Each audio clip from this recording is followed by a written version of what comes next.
Welcome to My Life, Tanya Applied, with Rabbi Simon Jacobson, a journey into the deepest teachings of Torah and their application to our personal, emotional, and psychological lives.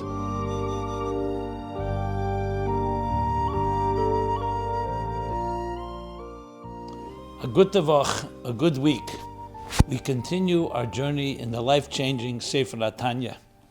This program is made possible by Rena Lights LLC and is dedicated by Ricardo Lyman in loving memory of his mother, Mariz Lyman, Miriam Bat Yosef. So we began chapter 11, Perek Yud Aleph of Tanya, and the discussion is about the Rasha. Literally, people call a Rasha a wicked person, but in Tanya, it's far more subtle than that. Of course, it includes a wicked person, a cruel person, a bad person, but it really includes anyone that is already not completely dedicated to the truth and purpose of their lives, what God wants.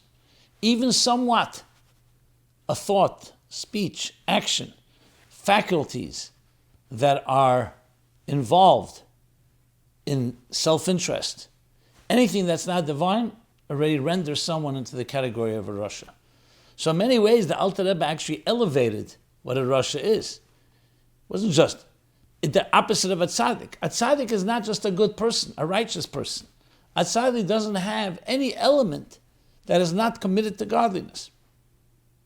The difference between a tzaddik gomer and tzaddik she'eino gomer, a complete or incomplete tzaddik, a tzaddik v'tovlein, a tzaddik v'ralei, is whether it's absolutely, completely been transformed in negative, or there's still a trace, not in any practical way, but it's not been completely transformed. Like a city that's been conquered, everything is aligned with the new king, in this case the divine soul, but there may be still a pocket that is not transformed. There's no resistance. Is that tzaddik? Is that tzaddik? The Rasha is where there is some resistance, meaning that the animal soul has a say in that person's life. By a tzaddik, it has no say. The question is whether it's completely transformed or not, as we discussed at length in chapter 10. So this is very important to understand, because you could say, why is the Alter Rebbe such a perfectionist? So somebody made a small mistake. Right away, you put him into the category of a Rasha. But that's not the point. This is not about pointing fingers. This is not about criticizing. It's not about labeling people or any way bad-mouthing them, so to speak, God forbid. It's about being honest and truth. When you know that God, that God is the only true reality, so even you don't need to have a whole serious opposition. Even one little corner of a life that's not completely dedicated to God is already in a category what we call here a Rasha. But a Rasha does not mean that evil necessarily dominates the person, as we're going to learn. It just means that there are parts that the animal soul has a say in the person's life. The divine soul also has a say. So think of it like going back to the example of the city. So there's a city. The city has now not been conquered by the divine soul entirely. So there's a divine soul one day. The divine soul has something to say. A Rasha can be filled with mitzvahs. The expression is Pesha Yisrael Milei Mitzvahs Kerimin. Doesn't bring that here. It can be filled with mitzvahs and many good deeds. But there's also things that are not completely dedicated to godliness. And that's what we call a Rasha. Now there's going to be a level of a Rasha V'ralei at the end of the chapter that's going to talk about where there the dominant force, the complete dominant force, is the animal soul. Here we're talking about the animal soul has a say and has some governance over the person. The question is to what extent. So in the words of the Alter Rebbe, Zelu Umazeh, the Rasha V'Tevlai, which corresponds and counters, so to speak, the Tzaddik V'Ralei, which means Atev Shebenafsh Lekish Shebemechi B'Chol Yimani Shebelibe Kofu Fubot L'Gabe Hara. That the good is kofu for bottle. Now this doesn't mean necessarily that it's completely secondary. It means because there is some self or selfishness or something of the animal soul's needs, that already means that the good is somewhat subjugated to it. The question is what level. So he says, "V'zem is chalik gamkein," as we learned in the last class. L'revovis madregas chalukas. This too breaks down into tens of thousands of levels. And what being in kamas ve'echas habitl v'kvifas hatev l'rachas v'shalom. In the kamas, in the quantitative and the qualitative subjugation. In other words, it can be just minimal. Even if a person has, very rarely, and we're going to discuss the details inside, we'll learn. But the animal soul is there, so there's already a certain element that the divine soul is not complete control. But that already goes into that. So there, it all depends on the kamas and nechus. How much, in other words, both how much time one occupies it, how many faculties, and nechus is the quality. For example, a person could have a great, very kind person, very charitable. But they have another side to them that from time to time is very stingy. But it's not in a very aggressive way. So this would be an example. Another person could be very stingy in a very aggressive way. A person could be very angry. The different negative characteristics we learned at the end of chapter 1 from Eish Ruach Mayim Ofer. So it all depends on the extent. But even a little is already puts this person into the category of a rasha, because the divine soul has to contend with an animal soul. Now he's going to explain with real practical examples. And again, this is not about Alter Rebbe creating something that's unrealistic. It's creating a true journey, to have a good sense that in a world where God should be the only thing we focus on. And I'll give an example in a moment for that. If you're distracted or have something else you're focusing on, you're already now in the category of Russia. And the question is to what extent. So I'll use two examples. I'll give an example in business. You see people who own a business and 24/7, and not necessarily in a healthy way, completely consumed. Everything is focused on their business. They meet somebody, they right away see, is this a client? Is this a potential vendor? Everything, how is going to serve their business. Very focused in that way, laser focused. And they don't allow themselves to be distracted by anything. So though that may not be a godly thing, but it's an example of being completely consumed with something. And if they do get distracted, or they have a worker that is not completely focused, so the question is to what extent? Most of the day the person is focused, but they get distracted. They look at their texts. They go out for lunch. They stay away. So it's a matter of how much are they not focused on what they have to be focused. Another example. You send an astronaut into outer space. Every second is accounted for. Every move is accounted for. Because you're dealing with a situation that is very dangerous, and you're on a mission. If the astronaut decides, in the middle of the mission I have other things to do, then you shouldn't be on this mission. Same thing with in the military. You're completely dedicated to your cause. Just examples of what means complete. Then the question is, if there are distractions and there are other things you're doing, to what extent are you distracted? So it's actually a way of measuring commitment and devotion. So this is part of measuring where we stand in the battle between the animal soul and the divine soul, and how much one is dominant over the other. And that's what Alter Rebbe is now going into, real examples. Now remember, we learned, it's important to note, that all of us have Zelu Mazeh, we have a divine soul within us and an animal soul. The order in Tanya is first the animal soul, and then come the Nefesh Hashem is the divine soul. And they both have 10 faculties, and they both have the garments. The question is, which one are they going to be using? Are you going to use your mind and your emotions toward godliness, to contemplating on God, toward loving and revering God? Or are you going to use it for your own selfish needs? And the same thing with the emotions of the person. The tzaddik, when you start measuring, okay, what about the battle between them, as we learned in chapter 9, the battle of the small city, which is the body, and the faculties of the person. The question is, by tzaddik, the measure is that the battle has been won by the divine soul, to the point that it even transforms the animal soul on the highest level of the tzaddik gomer, the rare tzaddik, as we discussed in chapter 10.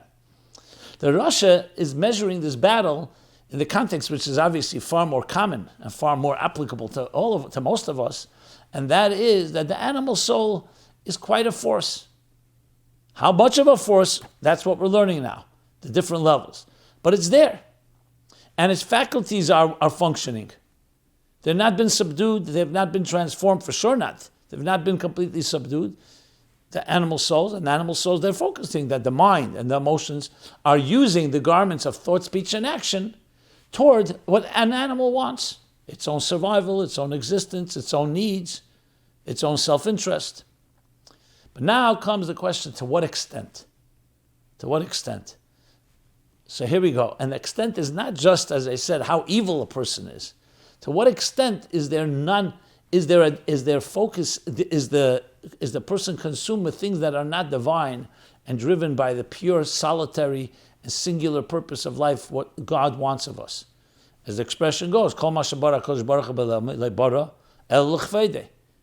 everything God created is only for His glory and for His honor.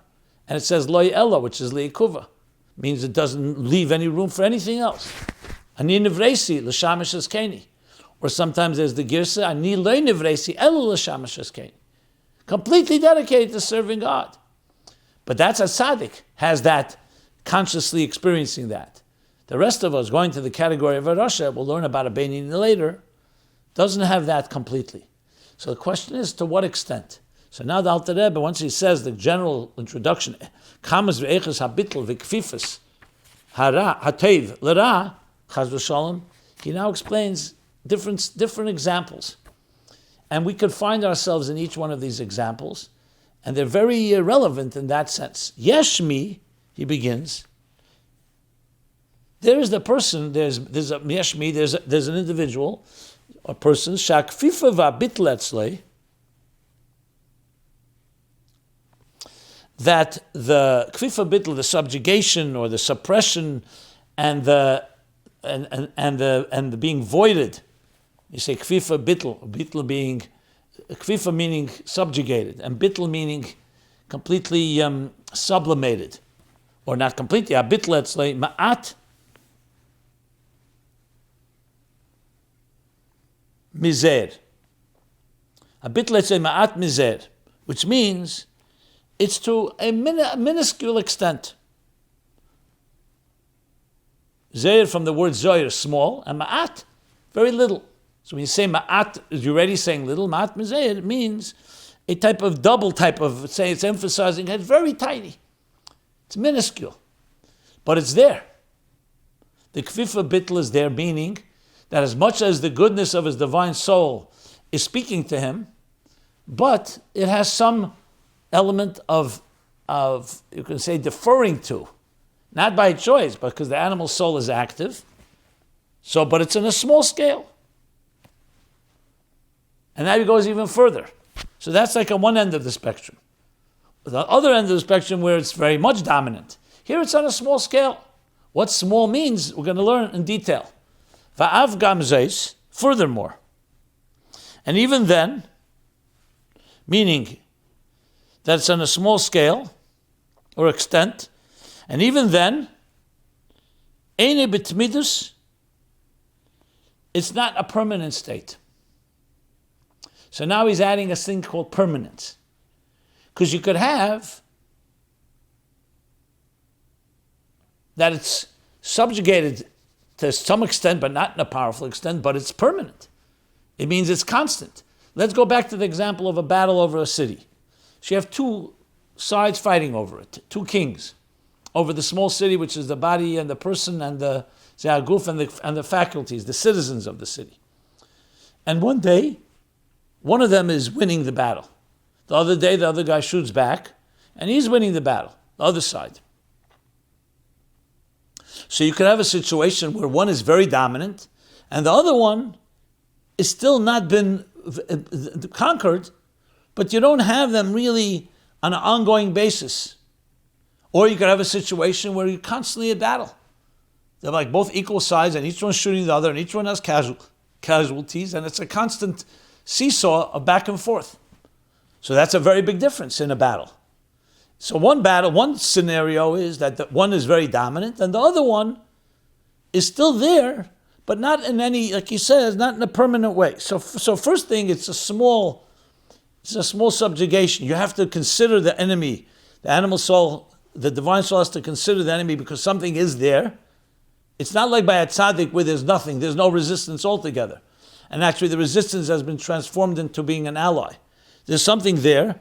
And furthermore, like he says, V'gav gam zois eini b'tmidus. It's not a permanent state.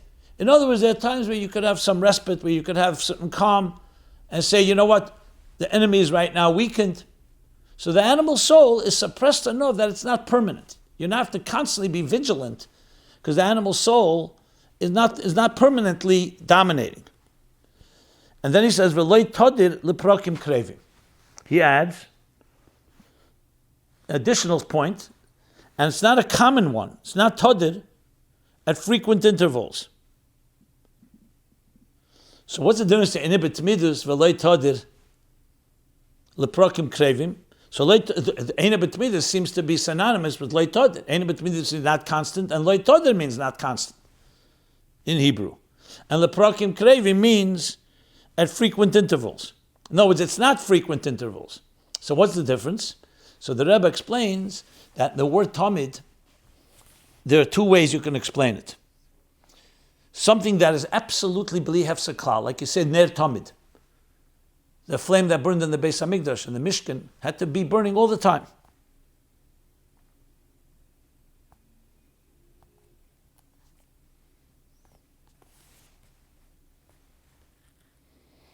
And then there's a second, that there is a hefsek, meaning that there are times that there is a pause, but you're doing it consistently. Actually, when it comes to we talk about the Meneda, so the Meneda had to be burned and it was lit from night to night. So every day you had to burn. But it burned 24 hours? So there's an element where something is continuously 24/7 in a certain state. And then there's something continuous means it's constant every day, but it's not 24/7. It's not every second, basically. So when the Alter Rebbe is saying these both expressions, explains the Rebbe, beautiful explanation, by saying, Eina b'tmidus,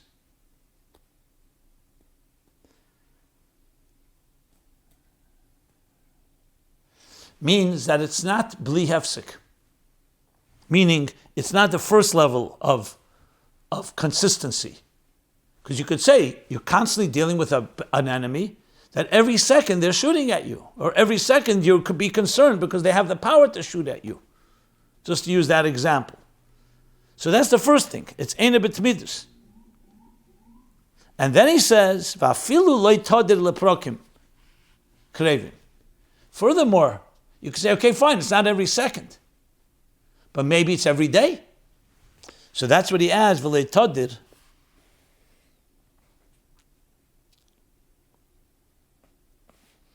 which is like the second interpretation, that it's not even on a constant basis. Not just that it's not incessant, meaning ongoing, but even not on a constant basis. It's not necessarily every day, just to use that example.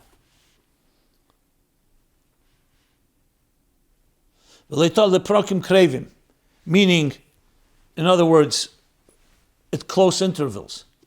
And that's why it adds the word leprokim krevim. Because when it comes to leib enibet midus, means it's not a constant, perpetual challenge or battle. Here he's saying it's not todir, it's not constant. Leprokim krevim, meaning in the close intervals. Ella leitim rechekim. And that's the qualification.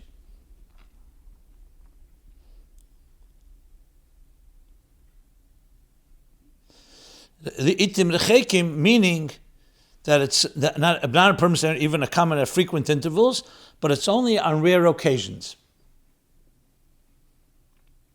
So just spelling it out again, let's just spell it out. You could have a situation where there's a battle going on, it's an ongoing battle. And even if the divine soul is very strong, but the animal soul is also strong, and it's constantly something you have to be vigilant about. It's a constant battle, continuous. That we're not talking about. There are situations like that where people are in that type of situation with their animal soul. Here he's talking, as we said, he began on the other extreme, the minimal level. Ma'at mize'er. On a minimal level, Furthermore, it's not only that, it's like he says, it's a situation that it's not even on an ongoing basis, which means frequent. It's infrequent. Itim rechekim.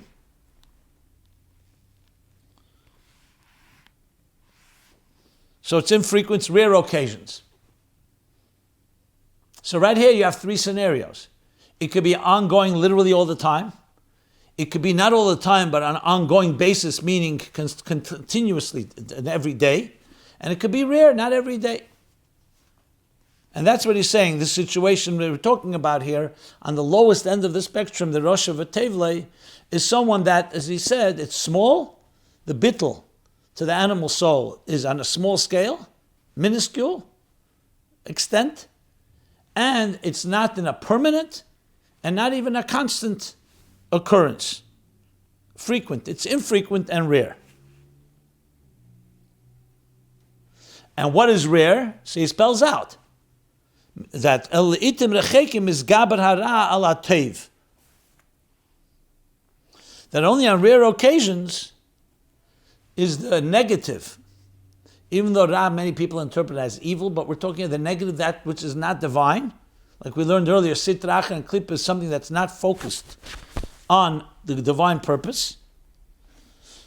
So the mizgaber hara, that negativity overpowers, mizgaber. Like in the case with the battle. Mizgaber over the good of the divine soul. V'kovish es ha'ir ktana, and conquering the iktana hu aguf, the small city which is the body, because we're talking about, as I say, a battle is raging, and the animal soul is in power. It's at strength. It has strength, but it's leitim lechekim. It's infrequent and rare. But when it rears its ugly head, it does conquer, and that's why there's a battle. So there we have the first steps that he talked about of what that person is. So simply put, there's some people who have to deal with an animal soul, but it's not an ongoing thing. From time to time, even rarely, but it's there. And you can't call this person a tzaddik, you can't even call the person a beinoni, because the animal soul is active. However, it's not active all the time, it's active rarely. But he goes now further.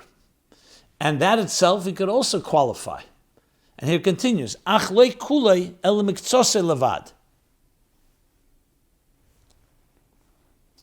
And even then, we talked about it's rare, not even on an ongoing, definitely not permanent. Even on a rare, it's not complete. Does not conquer all of his body. So in other words, going back to the battle, there's a battle. Not like by the tzaddik, the divine soul has conquered and won. There's a battle going on. The animal soul rarely, but it's still a force that you have to deal with. The battle is still on. The war has not been won. But you could have also, even when that rare moment where the animal soul is strong, it completely controls the city. So he says, no, it controls a corner of the city, a part of the city. That's what he means, that it's not all of it. Leikule, elimiktsose. Only part of the person, part of his faculties, part of the body, which means it could be the eyes, it could be the ears, it could be a different aspect of the person, but not completely all-consuming. She yesar l'mashmaite. And that part which will obey mashmaite to the so-called authority or the rules or the whims of the body, of the evil, of the selfish bodily and animal soul's needs. So here we have, not only is it rare, but even when it does battle, it's not over the entire person. It's a part of the person. You can imagine there's also the other extreme, where it does consume all of us. Now, when you start thinking about it, you can start seeing situations, and we're going to learn more situations, where you could have something that's not rare, that's more common, but also partially. Or you could have something that's quite common and completely consumes a person. Or it's rare and completely consumes. So you see here, when the Alter Rebbe said earlier, the Ribui Revovis, the tens of thousands of levels in Kamas and Echus, just from laying out what we've learned already, you already see many different scenarios. And again, the detail is so powerful here because it really allows us, as the Alter Rebbe made it clear, that the whole Tanya is Kodev Elecha Dover Me'ed. It's meant to be relevant to each one of us, so it has to cover every type of scenario. The Alter Rebbe made it clear when we learned the introduction to Tanya, it's for every individual. If it only covers somebody who's completely consumed by the animal soul all the time, then it's not, what about the person who's not that way? So the Alter Rebbe is beginning from the weakest so-called animal soul to the strongest. And that's how he's laying it out. And again, the contrast is that the tzaddik doesn't have this issue because he's already conquered and won the battle. The animal soul has been vanquished or even transformed in the tzaddik gomer. So we have here, okay, so it's rare and it's not complete. It doesn't dominate the whole person. Only part, that part should be obeying what the animal soul wants.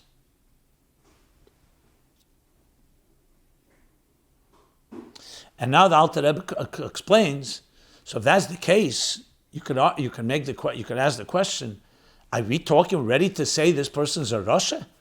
A rare moment that the animal soul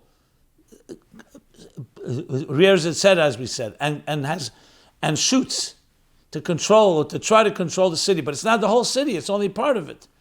Nevertheless, in that little corner, if it's a city, and even if it's one little corner of the city, and there's an animal soul that's affecting, and it's rare, nevertheless, something's happening here. You cannot say that this person doesn't have anything from the opposite of the divine. Because if the divine was completely dominant, there wouldn't even be room of one vestige, one corner even. So the Alter Rebbe explains, and when it's listening, even if it's only part of the person, only let's say the eyes, the animal soul is seducing the eyes, or another part of the person, but the part that it is, it has, say, it causes, it's impacting it, and has some control. Not control over the whole city, and definitely not all the time. What happens? He says, "V'nasale merkava v'levush."